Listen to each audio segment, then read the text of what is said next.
কোন নবীর ফলোয়ার আপনি? কার ফলোয়ার? সালমান খানের ফলোয়ার হয়ে কি খুশি? অমুকের সাথে সেলফি তুলে কিভাবে ফেসবুকে মারতেছে দুমায়া লাইক, আছে না নাই? একটা লাইক পাওয়ার জন্য কত সেলফি, এমনে ওমনে। কার ফলোয়ার তুমি? জেনে নাও তোমার হিরোকে। Know your hero, know your prophet. তোমার নবীকে আজকে চিনে যাও। তুমি কার ফলোয়ার, তুমি কার ফ্যান, কে তোমার সেলিব্রিটি, জেনে যাও। সর্বশেষ এমন একটা ধর্ম ডমিনেট করবে যেটা এমন ভাবে দাঁড়াবে গোটা বিশ্বের সব রাজকীয় মসনদ গুলোকে চুরমার করে তার পতাকা গাড়বে, আর এই পতাকার মধ্যে লেখা থাকবে লা ইলাহা ইল্লাল্লাহ মুহাম্মাদুর রাসূলুল্লাহ।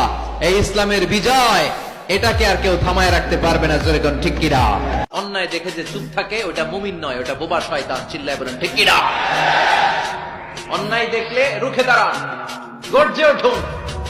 আপনার আপন বোনের বয়সের একটা মেয়েকে কিছু বখাটে ছেলেরা ডিস করতেছে, আপনি দেখে চলে যান কেন? দাঁড়ান, আপনি জিজ্ঞেস করুন কি হয়েছে, মেয়েটাকে তোমরা ডিস্টার্ব করো কেন? আপনি দাঁড়ালে আরো কয়েকজন এসে দাঁড়াবে। এই জুমার দিন আল্লাহর হাবিব বলেন একটা সময় আছে, ওই সময় বান্দা যাই চায় আল্লাহ তাই দেয়। ওই সময়টা কখন? এই নিয়ে মুহাদ্দিসিন ইকরামদের মধ্যে ইখতিলাফ। সবচেয়ে গ্রহণযোগ্য মত হচ্ছে আসরের পর থেকে শুরু করে সূর্য ডোবার আগ পর্যন্ত। ওই মুহূর্তে দোয়া করুন।